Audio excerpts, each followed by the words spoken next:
मेंढरा कायला दत्तोपा नावाच्या सेवकाला पुन्हा नावाच्या शिंगारांना राजाराम पाटील जयराम भोसले यांना सांगितलं, दत्तप्पा रंगाप्पा यांना सांगितलं तुम्ही मेंढरा खा. मग त्या लोकांनी मेंढरा सोडली रानामध्ये. त्या दक्षिण साईडच्या डोंगरावर मेंढरा सोडल्यानंतर ती म्हणू लागली, काय असतं भाग्य मोठं, सद्गुरु संत बाळमामाची मेंढरा आपल्याला काय मिळतात. मग एकमेक म्हणू लागली, भंडारा कपाई हाती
सगळ्यांनी मेंढरा खावा.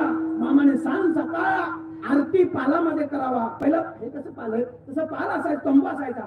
तंबू मध्ये विठ्ठल भगवान परमात्म्याची मूर्ती, हरसिद्धनाथाची मूर्ती ठेवावा.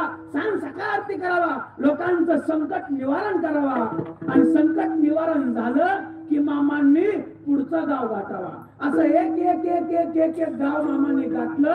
एक दिवशी मामा मेत्यात होतं आणि मेत्यातला खांब लावला. मला संपूर्ण कहाणी सांगायची नाही, मला शॉर्टकट मध्ये जायचे. मेत्यात खांब लावला आणि खांब लावल्यानंतर मामाला कळलं की आपण जो खांब लावलाय हा देवाच्या साक्षीने लावलाय, पण आपल्याला सद्गुरूची भेट घ्यायची आहे. म्हणून मेत्यात मामा उठलं आणि राजाराम पाटील हाक मारे, राजाराम पाटील पुण्यापासून रे या रे इकडं. दोघ जण पुढे गेले. म्हणले महाराज मामा कशा करता हाक मारली. अरे आपल्याला मला गुरु करायचा आहे आणि मला गुरुकडे जायचं आहे. तो मेत्यात मामा उठलं आणि गारगुटीची वाट धरली. गारगुटीला कोण? मामांचं गुरु मुळे महाराज. मामा पुढे चालायचं. मागं जयराम पाटील पुण्यापासून गाडे. काही ब्राह्मण मंडळी होती, काही वाणी मंडळी होती, काही माळी मंडळी होती, काही मराठा समाज होती. अनेक समाजाची मामाच्या मागं लोक चालत होती. मामांचं चालणं म्हणजे काय तुमच्या आमच्या सारखं काय हो. मामांचं चालणं म्हणजे कसं जोगी दिसत विचित्र. हे पहा एक सूचना आहे, फटाकड्या वाजवू नका. मेंढर तिकडे भ्या लागल्यात, त्याच्यामुळं फटाकड्या वाजवू नका. काय कार्यक्रम असेल तर शांततेने